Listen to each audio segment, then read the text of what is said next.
Come on, you know the way. Forgive them, for they know not what they do. Come on.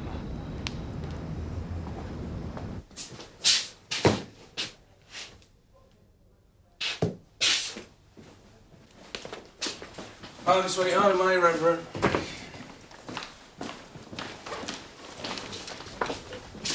Yeah. Not the Reverend again. Yeah, they nicked him at the Azania. Didn't know there'd been a raid. They shouted for us.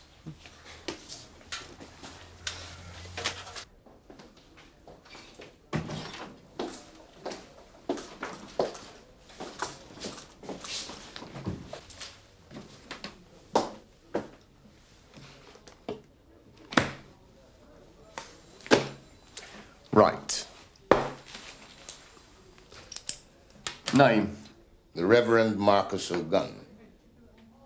Occupation? Minister of Religion. Youth and Community Worker. Local Authority Consultant on Equal Opportunities. Right. And Company Director. The House of the Lord has many mansions. You have been arrested for being in possession of an offensive weapon, namely one sheath knife. Do you want to solicit that? Immediately. I refuse to discuss this matter further without legal representation. There. R.D. Saxton. Right. You'd like to sign it there, please. Keeping you busy, are they, Harry? Sure, there's no end to it, is there? Shift all the rubbish between us, don't we, mate? Oh, here, I saw something a bit funny. What do you mean? Olive Road. There was this old girl trying to get into one of the houses. You talking about the break-in? Oh, no, certainly not. No, she was an old girl, like I say, you know, pensioner. Sure, they're not that hard up. But I tell you, she looked dead embarrassed when she saw me watching her. I'll go by and have a look. Probably all over by now. What can you tell Inspector Burnside about the arrest of the Reverend O'Gunn? Well, the fighting had stopped by the time we got to the Azania Cafe. And they kept stum. Wouldn't say anything against each other. In fact, I thought the whole thing was a load of I thought it was a blowout, Ma'am. Until we rubbed them down and we found the knife on O'Gunn. Right. So you didn't actually see anything. But what did it feel like? Who was going up against the Reverend? Say what your impressions were. Well, by the way they were eyeballing each other, I'd say the one called Wesley. Wesley Nichols. Yes, I'd go along with that. That makes sense. That makes a lot of sense. Right, thanks. That'll be all for now. Well done. Good collar. Thank you, Mum. Governor? Thank you.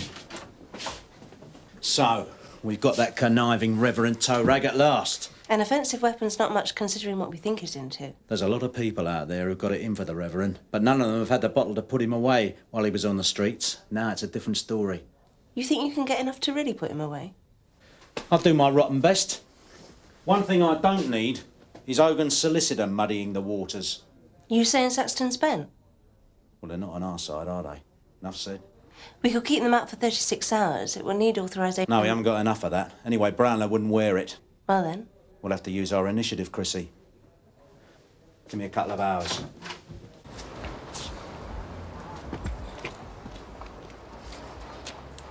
Got a problem, have you, madam? Oh, Something the matter, is there? well, I was just trying to see if there's a window open. I realise that. This your property, is it? Well, no, it isn't. It belongs to a friend of mine. But I bang the knocker and there's no answer. Well, maybe she's out. Well, it's a gentleman, as a matter of fact. And the thing is, he hasn't taken his milk in. And look, his papers are still stuck in the letterbox. He'd never leave it like that. Elderly gentleman, would he be? Well, pensioner like me.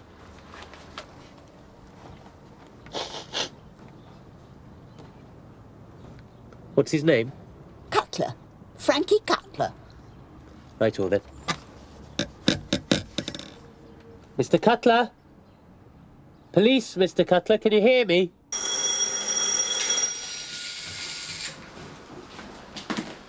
Tommy Morris, right?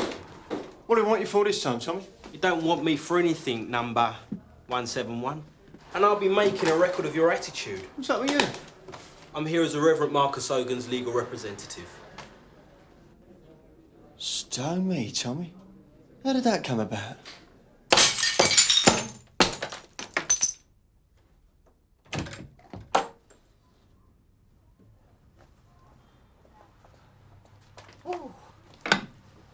gone and done it. Better come in and see you've done no more damage. You better not, actually, love. If you could just wait outside, please. Thanks.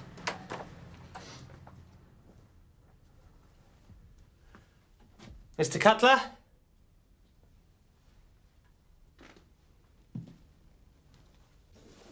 I'll have a word with Mr. Morris, Bob. Wheel him in. Right. Mr. Cutler?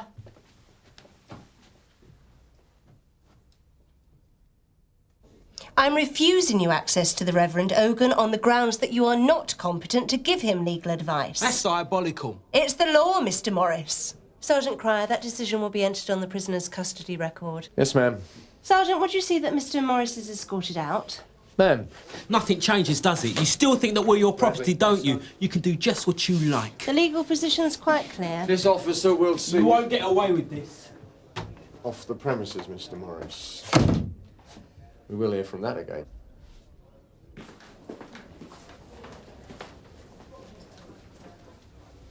I was in prison and ye came unto me.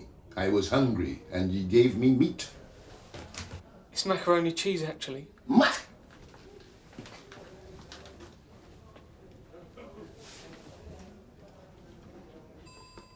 Inspector Fraser. Edwards. Olive Road, yes.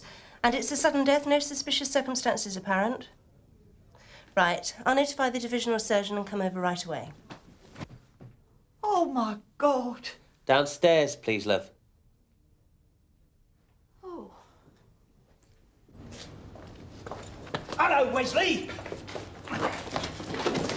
Good stuff, Burnside. You give me any aggravation, I'll have you in straight away. Well, you might just bump into your old friend, the Reverend. I've got nothing to say to you. Do you know what, Wesley? I'm really impressed. You finally made your move against the Reverend. Didn't think you had a bottle. And I bet you feel a lot safer now he's banged up.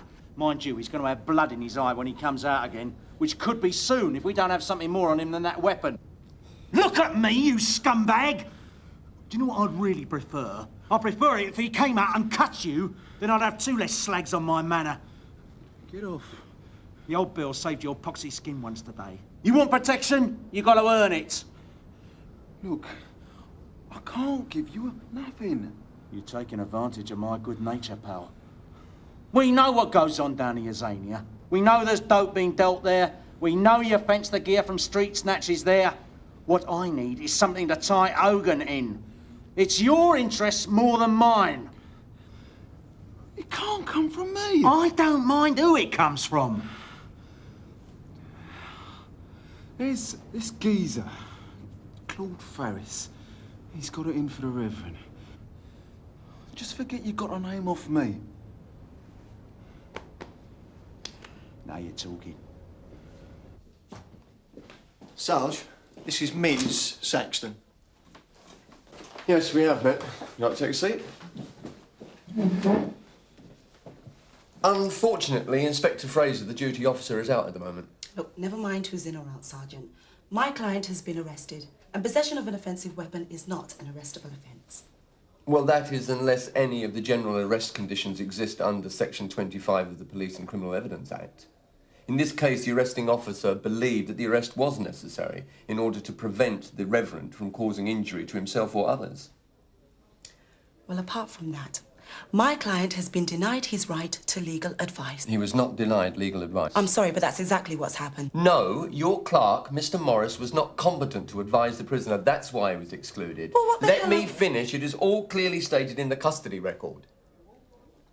What the hell have my clerk's qualifications got to do with you? An inspector has the power of exclusion on these grounds, Miss Saxton. I see. Well, tell me something, Sergeant. When was that power last exercised against a clerk who was perhaps middle class and white? Now, this is to do with competence, not colour or class. That's just a smokescreen, and you know it. No, you sent the kid in straight off the street to have a confidential meeting with a prisoner, and as you know, that is abusing the system. Do you have any idea of the income that we get from criminal legal aid work? Yes, I've heard lawyers complaining about Look, that. it doesn't come anywhere near the cost of a qualified solicitor. If I cannot use unqualified clerks, people will have to go unrepresented, which I'm sure would suit you very well. We don't make the rules. Well, now I'm here losing money and I want to see my client. Inspector Fraser has instructed me to refer the prisoner's legal advisers to her. And as I say, she is And not... as you say, she unfortunately happens to be out. Right. Is that your next excuse for denying my client his legal right?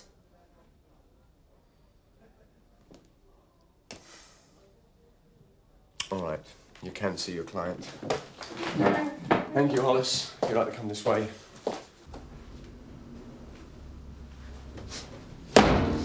You got a warrant? No, honestly, it's not like that, Claude. Just want a little chat.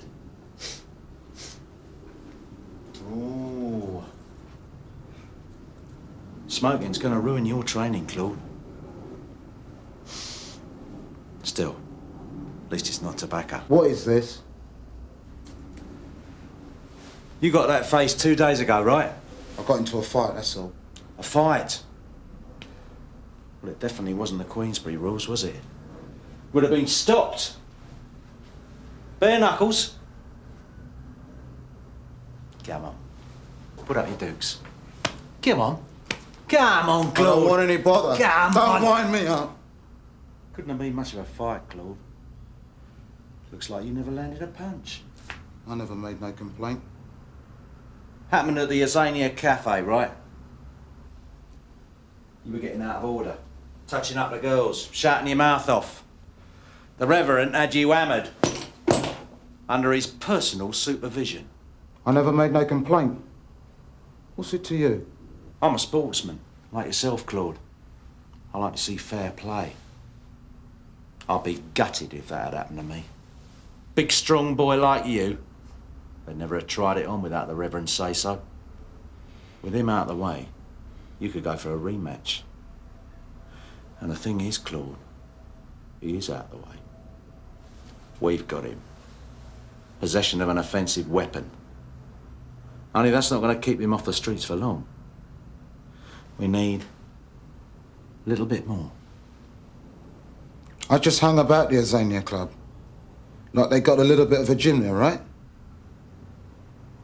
They treated me like I was stupid. Just some stupid little kid. I mean, no one told me nothing. You must have heard things, right? Seen things? Heard about this girl. She got a name, Claude? They call her Donna. She's on the game, right? I'm listening. Come on. If you don't struggle, it will... All right then, Miss Saxton. All wrong, I'm afraid, Sergeant. Well? Well, you'd be well advised to just save yourselves a great deal of embarrassment by withdrawing the charge and releasing my client at once. Do what? Well, I realise you have to do the best for him, but under the circumstances... Well, now, why don't we discuss what those circumstances really were? Go on. Did Mr. Cutler have any children, Mrs. Gardner? They'll have to be notified. Never took much notice of him while he was alive. Still, I suppose they'll be keen enough now to find out what he's worth. I've seen this all in my family. If they're the next of kin, they'll have to be told. Oh, I know. It'll all be done properly. I'll see to that. George! A quick word. What's that, Skip? Not here.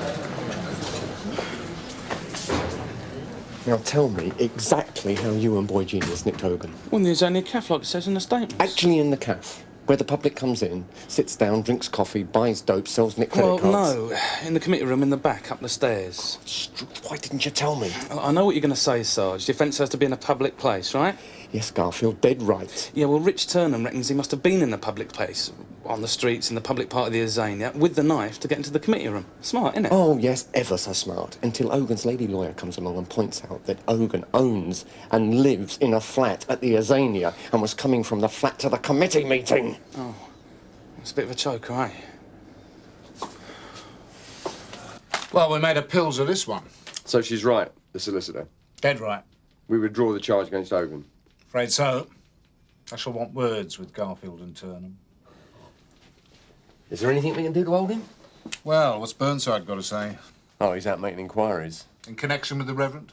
So I believe. Well, not in connection with any particular crime. Frank's out fishing. He's trying to see what he can find out or stir up while Hogan's out of circulation. Well, that's his business, but we can't write that down on a custody record as a reason for holding Hogan. Now that this offensive weapon's gone pear-shaped, we've got nothing. So the Reverend Marcus Hogan walks? On water, with his luck. When my husband died, Yes. there was the registrar, the funeral, the lawyer, all that aggravation. But it was something to do, something you could do properly for them. Put it all in order. Yes, I know. I'm right out of it now. All I can do is think about it. I'll run you home.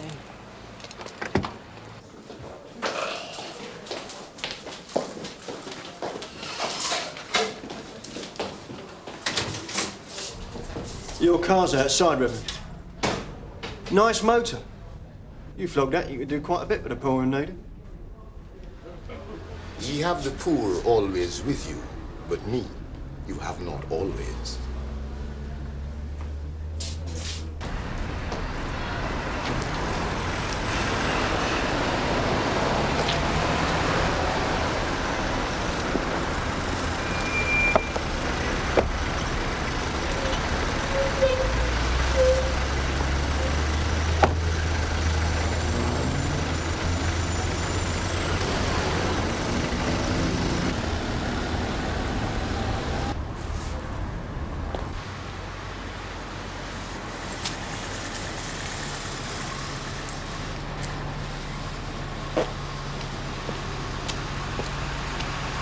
You're Donna, right? Get in. That's not on. What about my 2 cautions? That's the rules. They're supposed to give me 2 cautions. You're not being nicked. Get in.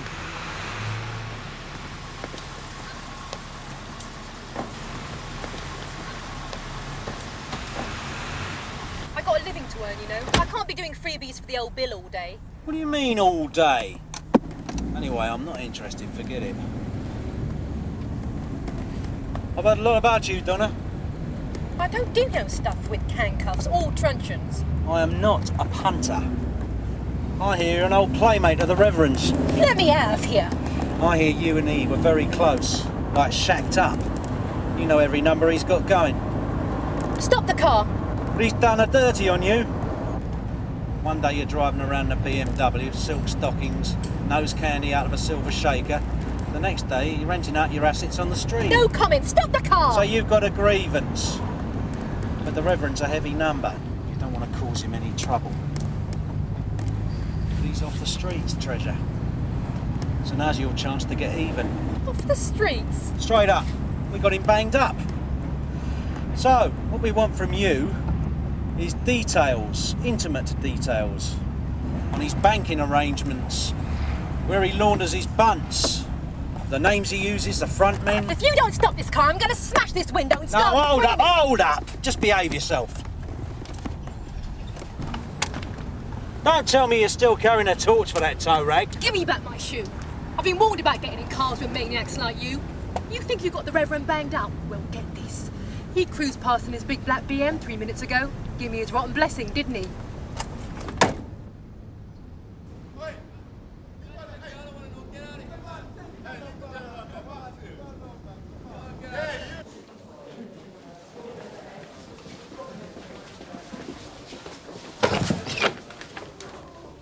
Sorry. Hogan, you let him walk. I'm sorry about that, Frank. We had no choice. First chance we get to get something solid on that slag, and you let him out. The charge was unacceptable. I was just in the process of stitching him up properly. Yeah, but my name's on the record. And what do I say if there's a complaint? Mr. Burnside asked us to hold him until he could find a crime that he might have committed? There are ways and means. Good God Almighty, you've been in the job long enough. Yeah, but not when his lawyer has blown the charge to bits in your faces. If you'd been doing your job properly, his lawyer would never have got near him. It is not for you to tell me how to do this job. That is not the way it's done. Don't get above yourself, Bobby. People who pull strokes on me, they get endless grief. If you've got any problem, you better talk to my superior. You can depend on it, sunshine. And where the hell have you been? When you've been pouncing about in your noddy car looking after lollipop men, your uniforms have done a number on me. Hello, Frank.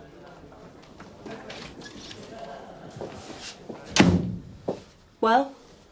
Bob Cryer only let Hogan's lawyer in, and she sprung the tow rag, that's all. Apparently the offensive weapon charge was out of order. Yeah, well, that's down to your plods for a start. They're not safe let out on the streets.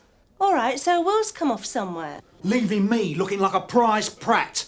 I was pulling the threads together that were going to strip Hogan stark naked. Now he's cruising round in his BMW putting the frighteners back on. All right, let me talk to Bob Cryer and I'll get back to you. I warned you about that, solicitor. I'll get back to you, Frank. I need to talk to my people first, OK? Don't just talk to them. Bite them.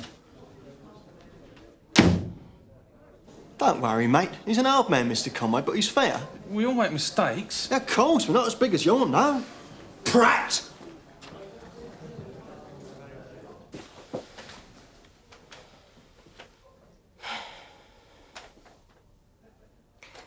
I expect an officer of your experience to understand what's wanted and use some initiative. With respect, that's not the point. Tell me what the point is then, Sergeant. Well, higher officers than either of us can delay access to a solicitor, but even they can't do it on the grounds that the advice might not suit our purposes. Nobody said that was the reason. No, of course not, because no one's laying their cards on the table about any of this. I thought I knew where I stood with you, Bob. You do. But nods and winks won't do the job, and not when it's me that's got to carry the can for the prisoner's treatment. That'll be all, Sergeant.